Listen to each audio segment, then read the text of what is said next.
Daud sebelum dia menjadi raja, dia adalah anak bungsu laki-laki dari saudara-saudaranya. 7 saudara laki-lakinya. Semua jadi tentara-tentaranya Saul. 7 saudara laki-lakinya jadi kebanggaan ayahnya Isai. Tapi Daud, dia cuma disuruh menggembalakan kambing domba ayahnya. Kalau saudara baca kisahnya Daud di Samuel ya, kitab 1 Samuel, 2 Samuel, itu mending kambing dombanya banyak saudara. Dipercayakan 2-3 ekor, itu namanya ngeledek, benar gak? Isai itu tidak menyukai Daud karena dia menganggap Daud anak haram. Di dalam kitab Alkitab kita mungkin tidak diceritakan, tapi dalam kitab Talmud orang Yahudi diceritakan. Saudara ada yang tahu ibunya Daud namanya siapa? Ibunya Daud hanya ditulis dalam kitab Talmud orang Yahudi, Nisefet. Jadi ibu Daud ini, ya, kita tahu Isai ini adalah keturunan dari Boas dengan Rut. Rut itu bukan perempuan Yahudi, perempuan Moab. Nah, waktu Isai menyelidiki ternyata dia setengah Yahudi. Nah, menurut adat orang Yahudi, dia tidak murni Yahudi, jadi bukan orang pilihan. Pokoknya kalau di luar Yahudi itu dibilang bangsa kafir. Itu menurut kitab Perjanjian Lama. Dan menurut adat istiadat orang Israel. Nah, sementara Nisefet adalah anak dari imam Yahudi. Jadi ketika dia sudah punya anak dengan Isai, Isai berpikir bahwa, wah, jangan sampai lahir lagi keturunan bukan Yahudi menurut dia. Karena dia itu setengah Yahudi, setengah Rut dari mana? Moab. Akhirnya dia memutuskan untuk tidak lagi tinggal serumah dengan Nisefet. Jadi Nisefet dipisahin gitu saudara, jauh. Lalu pada satu waktu, tapi namanya laki-laki bangsa Israel pada waktu itu mereka bisa saja punya gundik ya. Pada waktu itu dia pikir dia mau tidur dengan hamba perempuan Nisefet. Lalu hamba perempuannya ini bilang gini, dulu kan ada cerita sejarahnya Lea dengan Rahel tukeran tempat gitu ya. Yakub itu nggak tahu loh, ya benar Yakub. Yakub nggak tahu loh kalau yang dikasih Lea, padahal dia sukanya Rahel gitu, karena mereka pakai cadar kan. Jadi hamba perempuan ini bilang, udah kita tukeran aja. Jadi Isai tidak sadar bahwa yang dia hampiri adalah Nisefet.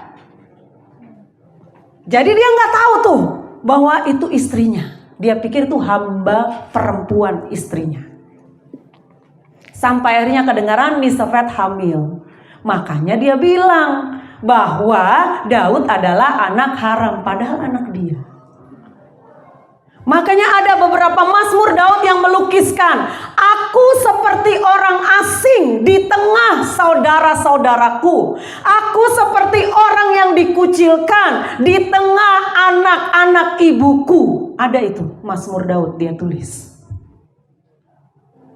Karena ketika makan, Isai makan satu meja dengan 7 anak laki-laki kebanggaannya. Tapi Daud dikasih meja kecil. Dia makan sendirian. Makanya karena dia tidak mau melihat Daud, dia kasih 2 ekor kambing domba, deh kamu gembalakan. Daud ini dari kecil seorang yang bertanggung jawab. Sebenarnya kalau mau bicara tentang kepahitan, Daud sangat kepahitan. Tapi di tengah padang belantara yang menakutkan. Kadang-kadang dia harus tinggal di padang belantara. Dia harus menjaga kambing domba ayahnya sekalipun hanya 2-3 ekor. Tapi Daud bertanggung jawab. Dia belajar Tuhan adalah gembalanya yang bertanggung jawab atas hidupnya. Itu sebabnya dia lakukan itu. Walaupun hanya 2-3 ekor. Begitu juga dengan kita. Ketika kita diberi tanggung jawab menggembalakan anak dan istri kita, menggembalakan suami dan anak kita, menggembalakan mungkin keluarga kita, ada 2-3 jiwa yang Tuhan titipkan. Tanggung jawab di hadapan Tuhan. Karena kita tahu Tuhan gembalaku, takkan kekurangan aku. Itulah sebabnya Daud melahirkan Mazmur 23 yang terkenal. Dia berkata, Tuhan adalah gembalaku, takkan kekurangan aku. Ia membaringkan aku di padang yang berumput hijau. Ia membawa aku ke air yang tenang dan menyegarkan jiwaku. Dia menuntun aku di jalan yang benar oleh karena namanya. Lalu dia berkata, sekalipun aku berjalan di dalam lembah kekelaman. Dalam bahasa yang lain, di situ ditulis lembah bayang-bayang maut. Sekalipun aku berjalan di lembah bayang-bayang maut, Daud berkata, aku tidak takut. Padang belantara itu kalau malam gelap, saudara. Kalau ada bintang atau bulan, masih ada bayang-bayang, remang-remang. Daud sendirian. Dan Daud punya pengalaman kan? Mengalahkan beruang dan singa dengan tangan kosong. Makanya dia berani hadapi Goliat.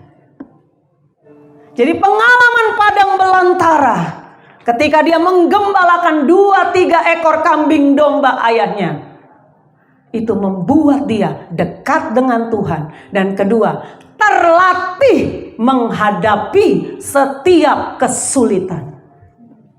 Makanya kakak-kakaknya yang sudah jadi tentara, dengan tubuh yang tinggi besar, kelihatan mulia, semua takut sama Goliat. Cuma Daud,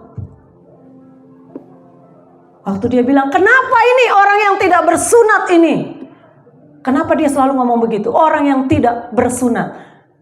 Dahulu, orang yang punya perjanjian dengan Tuhan, tandanya adalah disunat. Jadi artinya mengapa orang yang tidak punya perjanjian itu menang, menakutkan buat kalian yang punya perjanjian abadi dengan Tuhan. Kesukaran sebesar Goliat sekalipun harusnya tidak bisa mengalahkan kita yang punya perjanjian abadi dengan Allah kita.